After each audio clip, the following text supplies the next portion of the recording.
வண்ணத்து பூச்சியும் சிறுவனும். 5 வயது நிரம்பிய அண்டு என்றும் சிறுவன் ஒருவன் இருந்தான். அவனுக்கு தோட்டத்தில் விளையாடுவது என்றால் கொள்ளை ஆசை.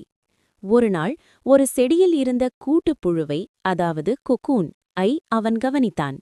அதற்குள் இருந்த வண்ணத்து பூச்சி வெளியே வர கடுமையாக போராடிக் கொண்டிருந்தது. சிறுவன் அதை பார்த்து கொண்டே இருந்தான். அந்த பூச்சி படும் கஷ்டத்தை பார்த்து அவன் மனம் உருகிறது. பாவம், இது எவ்வளவு கஷ்டப்படுகிறது, நான் இதற்கு உதவி செய்கிறேன் என்று நினைத்து மெதுவாக அந்த கூட்டின் ஓரத்தை சற்றே கிழித்துவிட்டான். விளைவு: சிறுவன் நினைத்தது போலவே அந்த வண்ணத்து பூச்சி எவ்வித போராட்டமும் இல்லாமல் மிக எளிதாக வெளியே வந்துவிட்டது. ஆனால் அங்கே ஒரு விசித்திரம் நடந்தது. அந்த பூச்சியின் உடல் வீங்கி போயிருந்தது. அதன் சிறகுகள் மிகவும் சுருங்கி பலவீனமாக இருந்தன. அன்பு எதிர்பார்த்தது போல அந்த பூச்சி பறக்கவில்லை. மாறாக தரையிலேயே ஊர்ந்து தத்தளித்தது. சிறுவனுக்கு புரியவில்லை, ஏன் அது பறக்கவில்லை. தத்துவம்: சிறுவன் செய்த உதவி உண்மையில் அந்த பூச்சிக்கு செய்த தீங்கு. இயற்கை ஒரு விதியை படைத்திருக்கிறது. அந்த வண்ணத்து பூச்சி கூட்டிலிருந்து வெளியே வர நடத்தும் போராட்டம்தான் அதன் உடலில் இருக்கும் திரவத்தை சிறகுகளுக்குள் பாய்ச்சும்.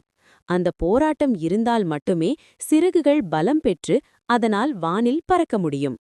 இந்த கதை நமக்கு சொல்லும் பாடம்: போராட்டமே பலம். நம் வாழ்க்கையில் சந்திக்கும் கஷ்டங்களும் சவால்களும் நம்மை துன்புறுத்த வருவதில்லை, நம்மை பறக்க வைப்பதற்கான தகுதியை நமக்கு வழங்கவே வருகின்றன. அளவற்ற அன்பு ஆபத்து.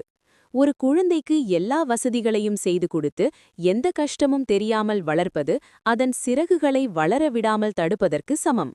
இயற்கையின் நீதி: ஒவ்வொருவரும் தங்கள் வாழ்க்கை போராட்டத்தை தாங்களாகவே கடக்க வேண்டும். மற்றவர்கள் செய்யும் தேவையற்ற உதவி ஒருவரின் வளர்ச்சியை முடக்கிவிடும். சுருக்கமாக சொன்னால், வலிகளில்லாமல் வாழ்க்கையில்லை, போராட்டங்களில்லாமல் வெற்றி காற்றில் பறக்க சிறகுகளில்லை. அந்த 5 வயது சிறுவனைப் போல நாமும் சில நேரங்களில் கஷ்டங்களைக் கண்டு பயப்படுகிறோம். ஆனால் அந்த கஷ்டங்களை நம்மை முழுமையாக்குகின்றன. இந்த கதை உங்களுக்கு பிடிச்சிருக்கேன்னு நினைக்கிறேன். அப்படி பிடிச்சிருந்தா மறக்காம சேனலை சப்ஸ்கிரைப் பண்ணுங்க.